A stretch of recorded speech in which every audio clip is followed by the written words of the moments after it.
Не мисля да ви увърта много. Само едно бързо представяне, защото не съм качвал видео от 3000 години. Казвам се Радослав. Се занимавам с илюстрация от 2021 година, като се старая да споделям прогреса си в социалните мрежи от тогава. Изминал съм дълъг път, имам да изминавам още по-дълъг, но не е темата днес като това. Гледам много чуждестранни ютубъри, които се занимават с изкуство и да рисуват героите на последователите си. И тази идея ми се върти в главата може би от половин година, ако не е повече, но никога не съм сядал да я осъществя. Та днес качих стори в Instagram, където последователите ми можеха да ми изпратят тяхното оригинално геройче, като аз за това видео съм подбрал две, които да нарисувам в мой стил. Буквално само за това беше сторито. Факта е, че щом е в мой стил, аз също така ще променя някои други работи. За първото геройче имаме Блеър. Тя е на 17 години, атлет, рижава коса. Never at peace with herself, буквално аз. Може да се възприеме напълно, обича да създава драми и да е център на внимание. Значи имаме някакъв характер. Можем да видим, че е атлет, мажоретка. Обаче аз не бих предположил, че Блеър създава някакви драми. Не е миличка, но отчаяна от живота. Мадама, която би създавала някакви други драми. Между другото, Блеър ми отне повече време, отколкото си мислех поради някаква причина. Правя няколко бързи скици, за да хвана характера на Блеър. Между другото, в крайната рисунка съм го включил един такъв поглед, където е повдигнала едната вежда и Таджаджвей може би ти казва някаква лоша думичка, която не мога да кажа. Представям си е много енергична, много саси, точно такъв вайб се опитваме да постигнем тук. Следователно, след тези бързи скици се вмятам към главната рисунка, като първоначалната ми идея за поза беше как крещи на някой от другия ъгъл на коридора в американската гимназия, защото не ми прилича на българска ученичка със сигурност. И нали, го обижда следователно. Можете да видите, отново експериментирам с израженията на лицето, с самата поза, като стана една комбинация. И от скицата, която направих по-рано, реших да взема лицето и да я сложа в тази крайната поза, която направихме. Идеята се осъществи и тя де факт наистина говори на някого. Опитва се да създаде някаква драма.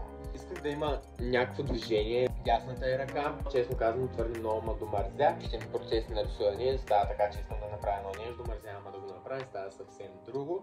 Преминавам към линиите, да станат нещата малко по-изчистени, но в същото време се старая отново да седят разчупени. Също така, на снимките Блеър е с спусната коса. 99% мисля, че само на едната снимка е с вързана коса. Реших да я направя на една опашка, тъй като нали е мажоретка, може да е леко атлетка, в смисъл като цяло атлет, не е посочено точно какъв спорт практикува, но мисля, че това да я сложа на опашка беше много практично, тъй като да не й пречи косата толкова, въпреки нали, че съм оставил той единия предния кичур да виси отпред, който ще е пречка в някакъв вид спорт, но все пак. Тук може да изкривим реалността малко. Няма нещо по-особено като цяло. Тинейджър с коса си момиче, което не знае къде се намира и коя е. Някъде ми пил като слушалките, батерия. Не съм се спускал в някакви светлосенки, просто не е моето нещо, като създавам някакъв герой, можете да видите линиите ми са супер чопи. Обаче, целта ми е да хвана характера на самия герой в мой стил и как си го представям аз. И ето по този начин аз си представям Блеър. Полагам, че има някакъв character development, тя ще намери себе си в крайна сметка. Следващия герой е супер герой и се казва Хиро. Работих по тази концепция на Хиро, тъй като мисля, че е най-ясна. Като цяло реших да избера формата му на супергероя, не на обикновено момче, за да разчупя нещата малко. Това геройче ми беше много лесно да го нарисувам. Както виждате, че съм тръгнал от скицата и нямал някаква друга предварителна подготовка. Линията потече някакси. Тук също промених няколко нещица. За разлика от Блеър, Хиро го рисувам в цял ръст. Нямаме много информация за него, освен че е някакъв супергерой. Може да видим, че се движи под вода заради хрилете, които има. То не са хрилете, то са перки. Затова реших да го нарисувам усмихнат, весел. Реших да запазя позата от концепцията, която Арти ми е изпратил. И нещо, което промених при него е, че забелязах как на китките му има нещо като ласишки, които държат перки. Реших тези да ги махна, за да му сложа...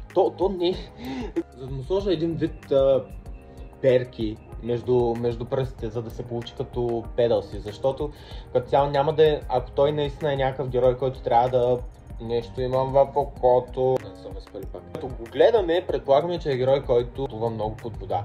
И за момент се замислях защо тези перки са на китките, а не на пръстите. Реших наистина да ги направя като допълнителни педали. Гледах и в другите снимки, които Арти ми изпрати, видях, че всъщност тези перки, които има вместо уши, те са там и без той да е в супергеройския си костюм, което ще предположим, че винаги са там. Следователно и перките, наистина не знам какво се казва, ще ги наричам перки, перките между пръстите също ще си бъдат там. Друго нещо, което промених като мия дизайн на Хиро, удължих костюма му и като цяло го направих единичен.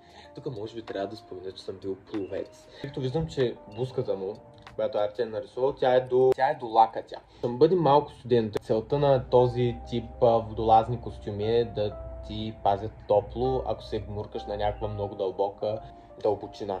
Следователно удължих това нещо до китките и също така направих костюма да е цял, следователно е и до глезените на краката.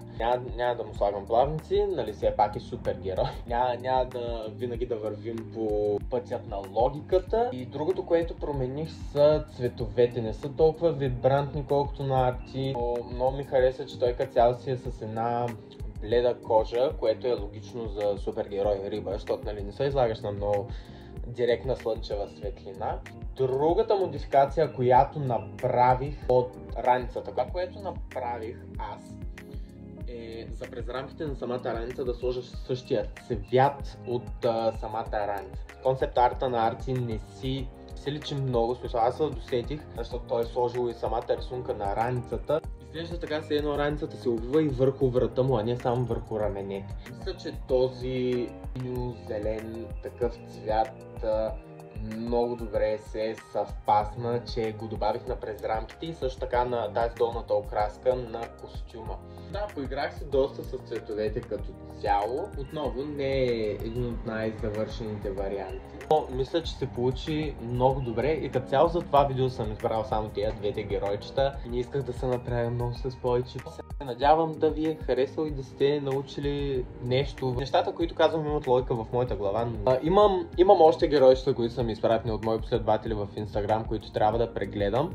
Ако вие също искате вашето геройче да бъде нарисувано, ще ви помоля вместо по Instagram да ми го изпратите на имейл, който ще е долу в описанието. Също така имам още една идея. Искам да ми кажете дали искате да гледате как рисувам тези геройчета на живо на лайвстрим.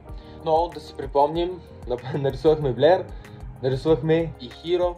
Като цяло това е много бързо видео, което всъщност не е толкова бързо, ами отне няколко часа да ги нарисувам тези геройчета.